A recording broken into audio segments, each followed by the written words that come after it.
Viewers আসসালামু আলাইকুম। সকলকে স্বাগতম জানাচ্ছি আমার আরও একটি নতুন ট্রাভেল ব্লগে। আজ আমি আপনাদের সাথে শেয়ার করব আমার বগুড়া থেকে ঢাকা আসার একটি ভ্রমণ অভিজ্ঞতা সম্পর্কে, যেখানে গাইবান্ধা রানী নামে খ্যাত আলহামরা পরিবহনের একটি প্যাকেট ইসুজু MT-134Q মডেলের নন এসি বাসে করে বগুড়া থেকে ঢাকায় আসার একটি ভ্রমণ অভিজ্ঞতা শেয়ার করতে চলেছে আপনাদের সাথে। তাছাড়া ইসুজু MT-134Q বাসগুলো কীরকম সার্ভিস প্রোভাইড করে থাকে এবং স্পিডিংয়ের পাশাপাশি এই বাসগুলো বিস্তারিত আলোচনা করব এই নতুন ভিডিওতে। এবং আলহামরা পরিবহনের এই বাসটিতে কেমন সার্ভিস পেয়েছি এই বিষয়টি সম্পর্কেও আপনাদের কিছুটা ধারণা দেওয়ার চেষ্টা করব এই নতুন ভিডিওতে। আমি এই ট্রাভেল ব্লগটিকে এমনভাবে নির্মাণ করার চেষ্টা করেছি যেখানে আপনারাও ফিল করতে পারেন যে আপনারাও আমার সাথে ট্রাভেল করছেন। তবে চলুন দেরি না করে শুরু করা যাক আমার 25তম travel blog, travel with Alhamra Isuzu বাস।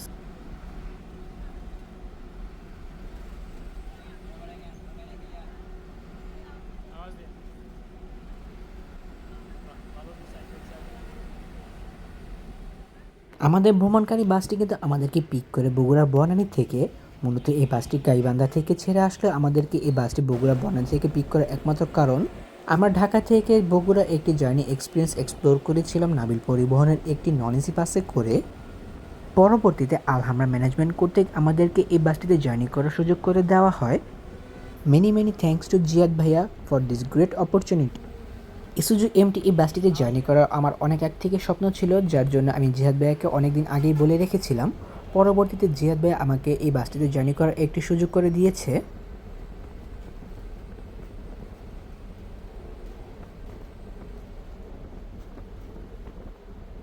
যাই হোক, আমাদের ভ্রমণকারী বাসটি এতটাই স্মুথলি স্পিডিং নিয়ে এগোচ্ছিল যে আমরা খুব দ্রুততার সাথেই কিন্তু বগুড়া বনানী পার করে শেরপুরের উদ্দেশ্যে জার্নি করা শুরু করে দিই। আমাদের সিট ছিল পেছনের রোয়ের থেকে আগের দুটি সিট, কিন্তু আমাদের যেহেতু এই বাসটিতে একটি অপরচুনিটি করে দেওয়া হয়েছে, সো আমরা কিন্তু বাসটির সামনে বসে ভিডিও কভারেজের সুযোগ পেয়ে যাই।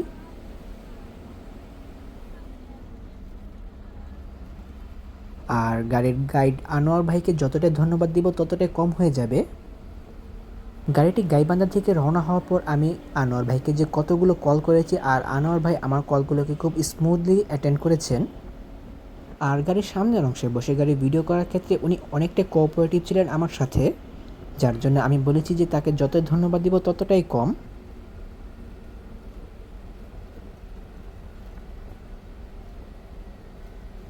আমাদের গাড়ির চালকের আসনে রয়েছেন রবিউল ভাই, যিনি এত সুন্দর করে আমাদের গাড়িটিকে ড্রাইভ করছেন, যেখানে গাড়িটি ব্রেক করলে কোনোভাবে বোঝা পসিবল নেই যে এই গাড়িটিকে ব্রেক করা হচ্ছে, অথবা এই গাড়িটিকে এত স্পিডে চালানোর পরও কিন্তু অনেকেই বুঝতে পারবে না যে গাড়িটি অনেক স্পিডে চলছে।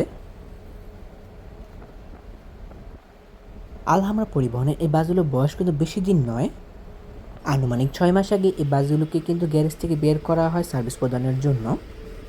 আমাদের গাড়ির চালক রবিউল ভাই কিন্তু এই বাসটিকে 100 কিংবা 110-এর মধ্যে রেখে এই গাড়িটিকে ড্রাইভ করছেন। আমাদের গাড়ির গতিটি কিন্তু 100 কিংবা 110 খুব দ্রুতই উঠে যাচ্ছিল।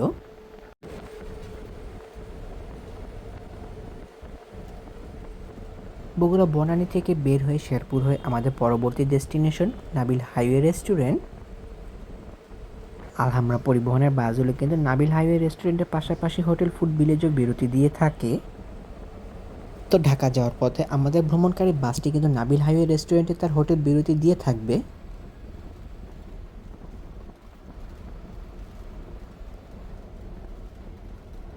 রেডিমেক্সের তৈরি রাস্তাগুলো দিয়ে চলাচলের ক্ষেত্রে কিন্তু যে ঘর সাউন্ডটা আসে, তার কিন্তু মাথা ব্যথার অন্যতম একটা কারণ আমার জন্য বলে মনে হয়।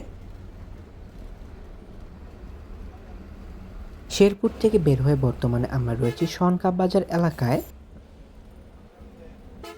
বেশ ভালো একটা পারফরমেন্স উপভোগ করছিলাম আমরা আমাদের এই ইসুজু এমটি বাসটিতে। ঢাকা থেকে বগুড়া যাওয়ার সময় কিন্তু আমরা ভালো পরিমাণে বৃষ্টি পেয়েছিলাম, কিন্তু বগুড়া থেকে ঢাকা যাওয়ার পথে কিন্তু আমরা তেমন একটা বৃষ্টির দেখা পাইনি।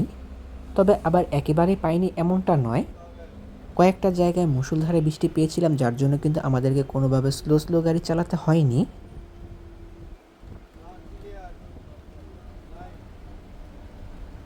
যখনই আমরা নাবিল হাইওয়ে রেস্টুরেন্টের খুব কাছাকাছি চলে আসি, তখনই কিন্তু আমাদের সাথে একটি গরুর ট্রাকের দেখা হয়ে যায়, যেটাকে দেখে প্রথমে আমার মনে কিন্তু বেজে উঠছিল, ভাইজান খবর একখান দেরি হইয়া যায়, হাতুর লাগে ঈদের নামাজ পড়িও হালান, ভাইজান খবর একখান। আসলে ঈদের সময় এই গানটা যতটা জনপ্রিয়তা পায়, ঈদের পর কিন্তু তেমন একটা জনপ্রিয়তা পায় না। কিন্তু গরুর ট্রাকটা দেখার পর কেন জানি আমার মনে এই গানটা হঠাৎ করে বেজে উঠছিল। যাই হোক, গরুর ট্রাকটাকে ওভারটেক করে কিন্তু আমার নাবিল হাইওয়ে রেস্টুরেন্টে খুব কাছাকাছি চলে এসেছি।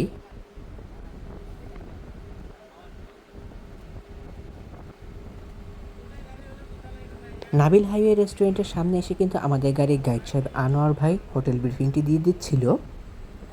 আর এই ব্রিফিংগুলো কিন্তু সাধারণত নন এসি বাসে দেওয়া হয় না, এসি বাসগুলোতে দেওয়া হয়। কিন্তু আলহামরা পরিবহনের নন এসি, এসি উভয় বাসগুলোতে কিন্তু এই ব্রিফিংগুলো দেওয়া হয়ে থাকে। আর এই বিষয়টা আমার কাছে বিশেষ করে ভালো লাগে, যেখানে আলহামরা পরিবহন কিন্তু তাদের এসি বাসের যাত্রীদের মতো করে নন এসি বাসের যাত্রীদেরকে ট্রিট করে থাকে। আর আলহামরা পরিবহনের আরও একটি জিনিস আমার কাছে বিশেষ করে ভালো লাগে, যেখানে আলহামরা পরিবহনে এসি বাসের যাত্রীদেরকে যেখানে হোটেল বিরতি দেওয়া হয়, নন এসি বাসের যাত্রীদেরকে কিন্তু সেম একই হোটেলে বিরতি দেওয়া হয়ে থাকে। নাবিল হাইওয়ে রেস্টুরেন্টে কিন্তু আমাদেরকে 25 মিনিটে একটি হোটেল বিরতি দেওয়া হয়, যেখানে ঠিক 25 মিনিটের মধ্যে কিন্তু আমাদের গাড়িটি নাবিল হাইওয়ে রেস্টুরেন্ট থেকে ঢাকার উদ্দেশ্যে আবারও জার্নি করা শুরু করে। নাবিল হাইওয়ে রেস্টুরেন্ট থেকে বের হয়ে বগুড়া শেরপুর উপজেলা সমাপ্তি ঘটি আমাদের পরবর্তী ডেস্টিনেশন হাটিকুমুল ইন্টারচেঞ্জ। মাত্র 27 মিনিটের ব্যবধানে মানে 5টা 17-তে আমাদের হোটেল বিরতি শুরু হলে 5টা 45 মিনিটে আমাদের ভ্রমণকারী বাসটি ঢাকার জন্য আবার জার্নি করা শুরু করে। বগুড়া যাওয়ার পথে নাবিল হাইওয়ে রেস্টুরেন্ট থেকে বের হয়ে ইউটার্ন নেওয়ার জন্য কিন্তু আমাদেরকে অনেকটা বেশি এগিয়ে যেতে হয়েছিল। কিন্তু এখন আমাদের কোনো বেশি রাস্তা ঘুরতে হবে না, একদম সরাসরি আমরা ঢাকার রাস্তায় উঠে পড়েছি বর্তমানে। নাবিল হাইওয়ে রেস্টুরেন্ট থেকে বের হওয়ার পর আমাদের পরবর্তী ডেস্টিনেশন হয়ে পড়ে হাটিকুমুল ইন্টারচেঞ্জ। সো এখন আমাদেরকে পাড়ি দিতে হবে বগুড়ার চান্দাইকোনা ও বেলতলী উপজেলা।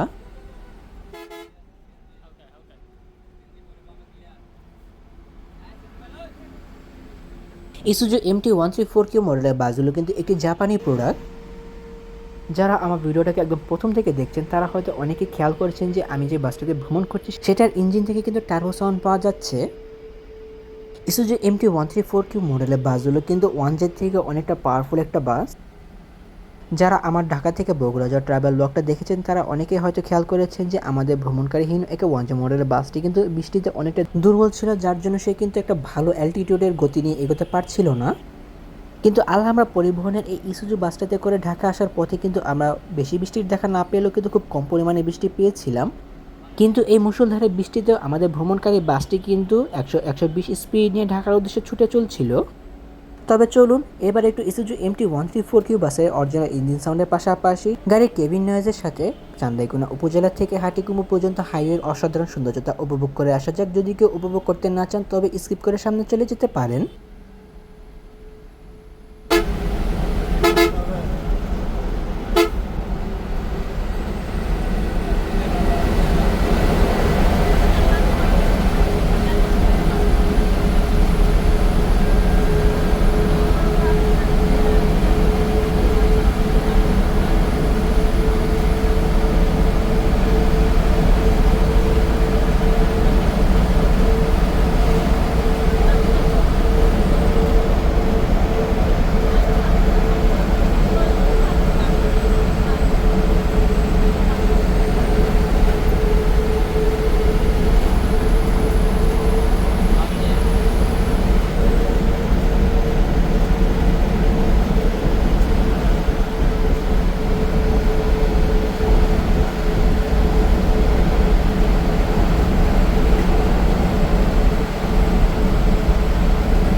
যখন আমরা বেলতলায় চলে আসি তখন কিন্তু আমরা মুষলধারে বৃষ্টির দেখা পেয়ে যাই। আর এই মুষলধারে বৃষ্টিতে আমাদের ভ্রমণকারী বাসটি কিন্তু একটি আপন গতি নিয়ে ঢাকার উদ্দেশ্যে ছুটে চলছিল। যেখানে মুষলধারে কিংবা ভারী বৃষ্টিতে হিনো একে যে মডেলের বাসগুলো প্রচুর পরিমাণে দুর্বল, সেখানে ইসুজু MT-134 মডেলের বাসগুলোর পারফরমেন্স আমাকে আসলে মুগ্ধ করেছে। ইসুজু MT-134 মডেলের বাসগুলোর সাথে ব্যবহার করা হয়ে থাকে ইসুজু 6HK1 TCN মডেলের ইঞ্জিনের ব্যবহার। 6 সিলিন্ডার বিশিষ্ট এই বাসগুলোতে ব্যবহার করা হয়ে থাকে 7790 সিসির ব্যবহার। ডুয়াল টার্বোচার্জ ইন্টারকুলারে ব্যবহার করা হয়ে থাকে 240 হর্স পাওয়ার বিশিষ্ট এই শক্তিশালী ইঞ্জিনটিতে। তাছাড়া হিনো একে মডেলের বাসগুলো যেখানে বৃষ্টিতে অনেকটাই কাবু হয়ে যায়, সেখানে এই ইসুজু MT বাসগুলোর পারফরমেন্স কিন্তু বেশ ভালোই। ব্রেক ফাংশনের কথা বলতে গেলে ইসুজু বাসগুলোর ব্রেক ফাংশন 1J থেকে অনেকটাই ভালো। বৃষ্টির দিনে বৃষ্টিতে আমাদের ভ্রমণকারী ইসুজু MT বাসটি কিন্তু 100-120 কিলোমিটার গতি খুব অনায়াসে তুলে ফেলছিল। তাছাড়া ব্রেক ফাংশন অনেক উন্নত হওয়ার কারণে কিন্তু আমাদের ভ্রমণকারী বাসটি বৃষ্টিতে ব্রেক করতে তেমন কোনো প্রকার ব্রেক পাচ্ছিল না। তো যাই হোক, ইসুজু MT বাসগুলোর স্পেসিফিকেশন আলোচনা করতে করতে আমরা খুব দ্রুতই কিন্তু চলে আসি হাটিকুমুল ইন্টারচেঞ্জে। হাটিকুমুল ইন্টারচেঞ্জের যে ব্রিজটি রয়েছে সেটি কিন্তু খুলে দেওয়া হয়েছে যাত্রী সাধারণের জন্য। সো এখন কিন্তু কোনো প্রকার জ্যাম ফেস করতে হয় না এই ইন্টারচেঞ্জে এসে।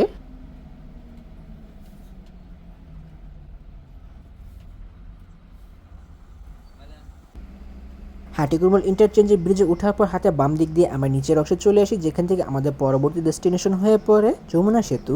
ও হ্যাঁ, আরেকটা বিষয়, ইসুজু MT বাসগুলোর ব্রেক ফাংশন যদি আরেকটু উন্নত করা যেত, পাশাপাশি এই বাসগুলোর সাসপেনশন যদি আরেকটু স্মুথ করা যেত, তাহলে ইসুজু MT বাসগুলো হিনো একে যে বাসগুলোকে কিন্তু বিট করার মতন একটি প্রোডাক্ট হয়ে উঠত। যদি হিনো যে ও ইসুজু MT-134 বাসগুলোর মধ্যে কম্পেয়ার করতে হয়, তাহলে কিন্তু আমি ইসুজু বাসগুলোকে একটু পিছিয়ে রাখবো হিনো যে বাসগুলোর তুলনায়। তাছাড়া ইসুজু MT-134 মডেলে 5 ইউনিট নন এসি বাস একসাথে অ্যাফোর্ড করেছিল আলহামরা পরিবহন। দেশেরই ফাইজুল ইঞ্জিনিয়ারিং ওয়ার্কশপ অসাধারণ এই বাসগুলো বডি নির্মাণ করেছিল, এবং এই বাসগুলো এখন পর্যন্ত কন্ডিশন বলতে গেলে এই বাসগুলোর কন্ডিশন বেশ টপ নচ রয়েছে। বাসের ভেতর কোনো প্রকার কেবিন নয়েজ ছিল না। তাছাড়া গাড়ির ড্রাইভার সাহেব রবিউল ভাই কিন্তু বেশ ভালো পারফরমেন্স আমার সামনে উপস্থাপন করেছে।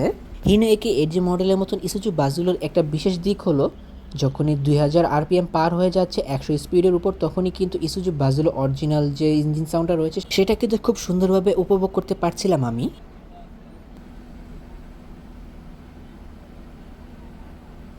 বেশ ঢালু ব্রিজগুলোতে উঠতেও কিন্তু আমাদের ভ্রমণকারী বাসটির কোনো প্রকার বেগ পেতে হচ্ছিল না, কারণ খুব কারেন্ট এক্সেলারেশনের মাধ্যমে কিন্তু আমাদের গাড়িটি খুব দ্রুতই স্পিড গেইন করছিল।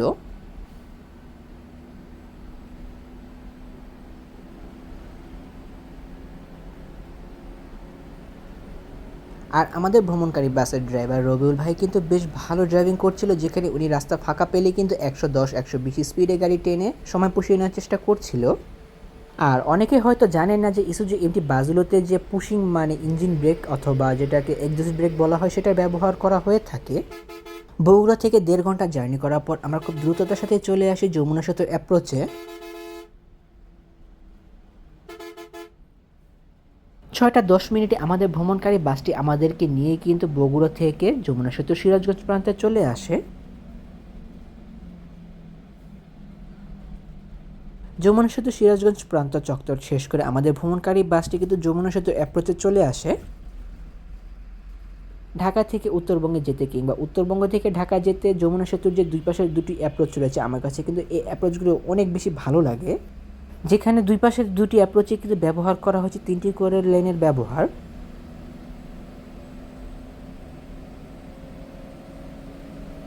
যমুনা সেতু টোল প্লাজায় আসার পর আমাদের ভ্রমণকারী বাসটি 1000 টাকার টোল দিয়ে আমাদের পরবর্তী ডেস্টিনেশন যমুনা সেতুর উপর উঠে পড়ে।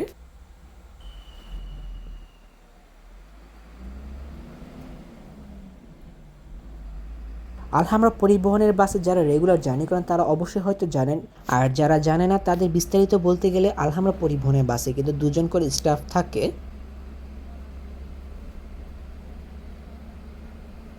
বর্তমানে আমরা রয়েছি যমুনা সেতুর উপর, আর যমুনা সেতুর উপর প্রথম যে বাসটি উঠেছিল সেটি কিন্তু আলহামরা পরিবহনের বাস, যেটা গাইবান্ধাবাসীর জন্য কিন্তু আসলে প্রাউড ফিল করার মতন একটা বিষয়।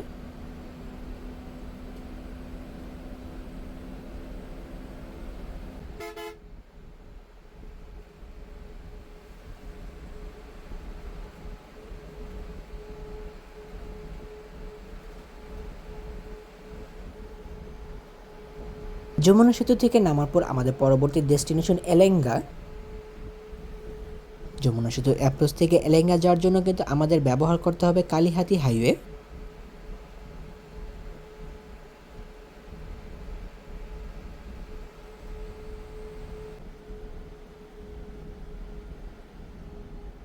কেউ আবার ভাইবেন না যে রাস্তা কাত হয়ে গেছে অথবা বাস কাত হয়ে গেছে। আমি রবিউল ভাইয়ের সাথে কথা বলতে বলতে কখন যে আমার ক্যামেরা বাঁকা হয়ে গেছে সেটা আমি বলতেও পারবো না। তো এখন আমরা রয়েছি কালিহাতী হাইওয়েতে। আর কালিহাতী হাইওয়েটাকে কিন্তু অনেকটা এক্সটেন্ড করা হয়েছে, যেখানে পূর্বে এই হাইওয়েটা 2 লেনের থাকলেও কিন্তু বর্তমানে এই হাইওয়েটাকে 4 লেনে করা হচ্ছে। ঢাকা থেকে উত্তরবঙ্গে যাওয়ার জন্য যে রাস্তাটা রয়েছে সেটা কিন্তু বর্তমানে রেডিমিক্সের কংক্রিটের রাস্তা থাকলেও ধারণা করা যাচ্ছে পরবর্তীতে এটাকে পিচ ঢালাই কার্পেট রাস্তা হিসেবে করে দেওয়া হবে। আর মাঝে যে রাস্তাটা রয়েছে সেটা হয়তো বা কোনো প্রকার ইমার্জেন্সি অথবা সার্ভিস লেন হিসেবে করা হচ্ছে।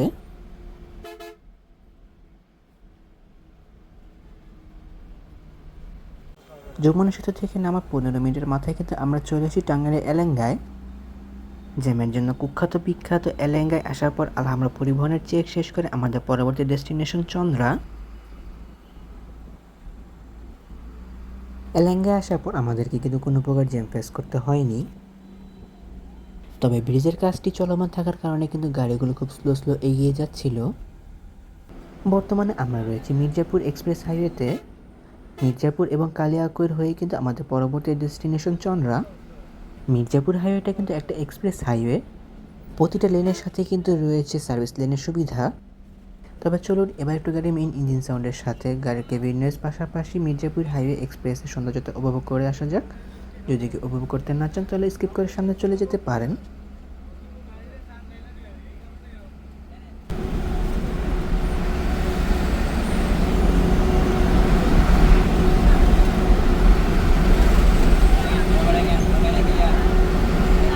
आवाज दे बाबा को साइकिल से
যখন আমাদের ঘড়িতে 6:54 বাজে তখন আমরা কালিয়াকৈরের প্রায় শেষ অংশে। ততক্ষণে সন্ধ্যার মাগরিবের আজান হয়ে গিয়েছে। কালিয়াকৈর থেকে চন্দ্রা হয়ে আমাদের সর্বশেষ ডেস্টিনেশন মিরপুরের টেকনিক্যাল যেতে আমাদের আরও প্রায় 48 কিলোমিটার পথ পাড়ি দিতে হবে।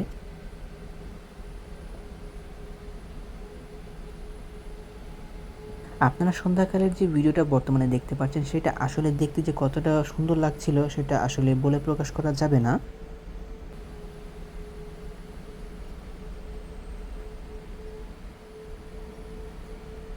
রাস্তা ফাঁকা থাকার কারণে রবিউল ভাই কিন্তু গাড়ি টেনে সময় পুষিয়ে নেওয়ার চেষ্টা করছেন। মূলত স্মুথ কার্পেটিং রাস্তা থাকার কারণে কিন্তু আমাদের জার্নি করতে তেমন একটা অসুবিধা হচ্ছিল না। And this is the cameraman of this travel vlog. Orin ট্রাভেলসের একটি মার্সিডিজ বেঞ্জের বাসকে কিন্তু আমাদের ইসুজু বাসটি খুব স্মুথলি ওভারটেক করে ফেলে।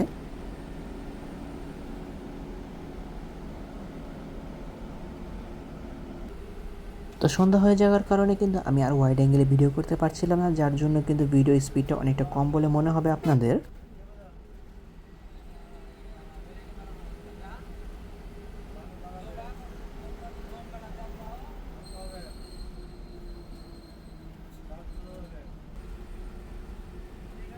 কালিয়াকৈরের শেষ প্রান্তে এসে কিন্তু প্রায় সন্ধ্যা নেমে গিয়েছে বললেই চলে।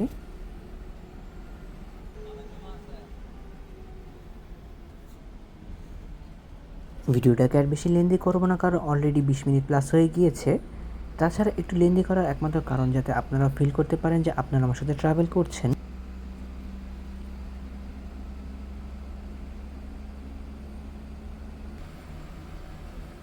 বর্তমানে জেনিন পরিবহনের যে বাসটাকে আপনারা দেখতে পাচ্ছেন, এটা মূলত একটি আশোক লেল্যান্ড 12 এমপি বাস। এত সুন্দর করে জাপানি বাসের ব্র্যান্ডিংগুলো এই বাসটার উপর করা হয়েছে, তাছাড়া বডি ফিনিশিংগুলো এত সুন্দর করে করা হয়েছে যার জন্য অনেকে বুঝতেই পারবেন না এটা কোন ব্র্যান্ডের বাস। কালিয়াকৈর থেকে বেশ অনেকক্ষণ জার্নি করার পর কিন্তু আমরা চন্দ্রায় চলে আসি, যেখান থেকে আমরা ব্রিজের নিচে হাতের বাম দিয়ে চলে যাব, যেখান দিয়ে আমাদের পরবর্তী ডেস্টিনেশন হবে মিরপুরের টেকনিক্যাল।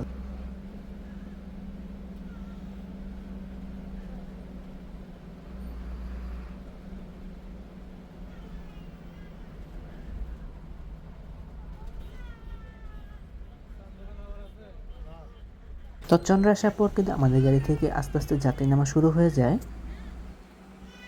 চন্দ্রা থেকে বের হয়ে আমরা বর্তমানে বাইপেলের উদ্দেশ্যে ছুটে চলেছি।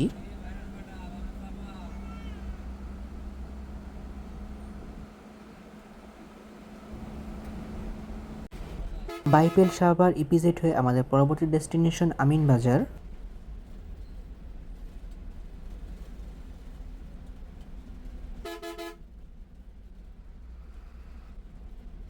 সাভার নবীনগর আসার পর ধারণা করছিলাম যে একটা জেমের দেখা পাবো, কিন্তু আসলে জেমের কোনো দেখা পাইনি। সেটা আমাদের জন্য একটা প্লাস পয়েন্ট হয়ে দাঁড়িয়েছে।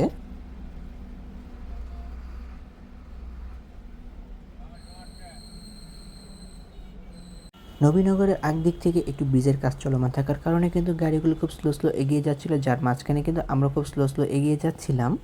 তাছাড়া বাংলা টেসলার চাপটা বিশেষভাবে ছিল বললেই চলে।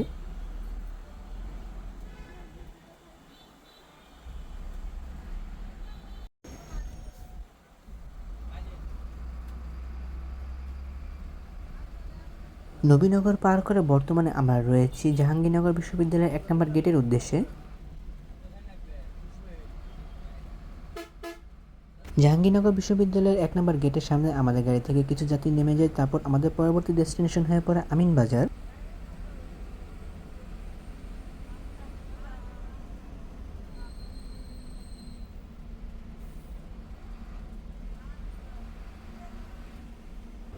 জাহাঙ্গীরনগর বিশ্ববিদ্যালয়ের 1 নম্বর গেটের সামনে A2 এর যাত্রী নেমে যাওয়ার কারণে কিন্তু আমি A2 সিটটি দিকে বসে পড়ি।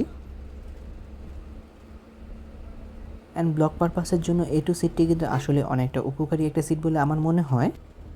সাভারের ফুলবাড়িয়া এলাকা পার করার পর আমাদের ভ্রমণকারী বাসটি থেকে কিন্তু প্রায় অনেক যাত্রী নেমে যায়, যার জন্য আমাদের ভ্রমণকারী বাসটি লাস্ট স্টপেজ মিরপুরের টেকনিক্যালের উদ্দেশ্যে খুব দ্রুততার সাথে ছুটে চলে।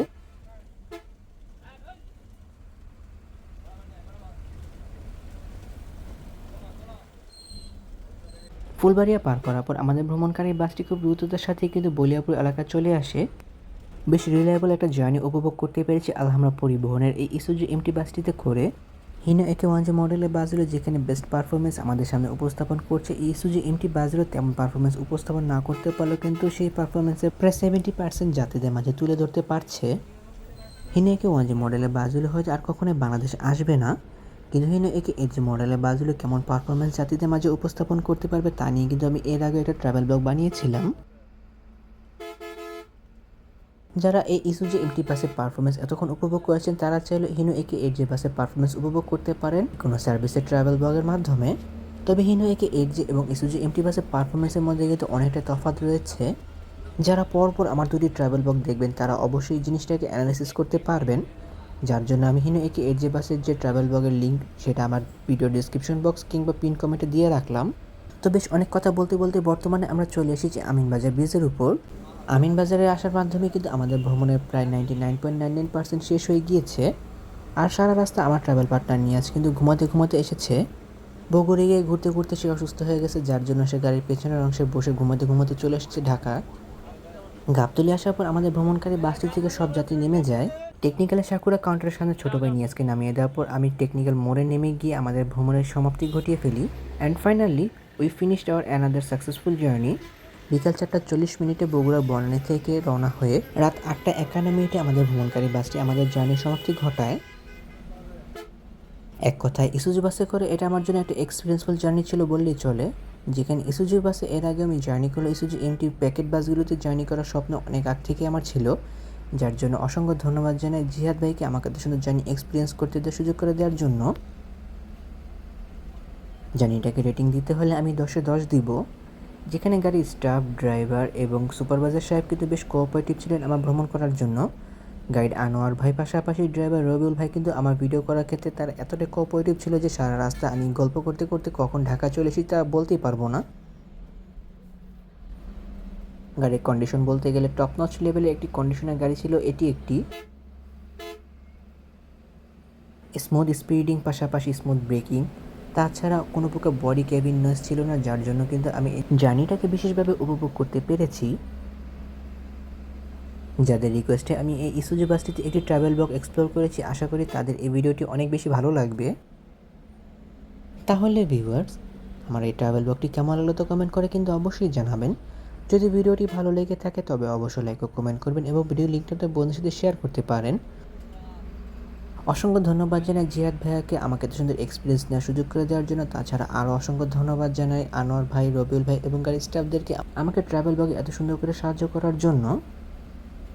এমনই কিছু ভিডিও পেতে কিংবা দেশের পরিবহন জগতের সকল তথ্য বিস্তারিত জানতে কিংবা নতুন বাসগুলো আপডেট সবার আগে পেতে অথবা ভ্রমণ সংক্রান্ত কোনো তথ্য জানতে আমার এই চ্যানেলটিকে সাবস্ক্রাইব করে পাশে থাকার অনুরোধ রইল। খুব শীঘ্রই ফিরছি নতুন কোনো ভিডিও নিয়ে, সেই প্রত্যাশা আজকের ভিডিও এখানে শেষ করছি। আল্লাহ হাফেজ।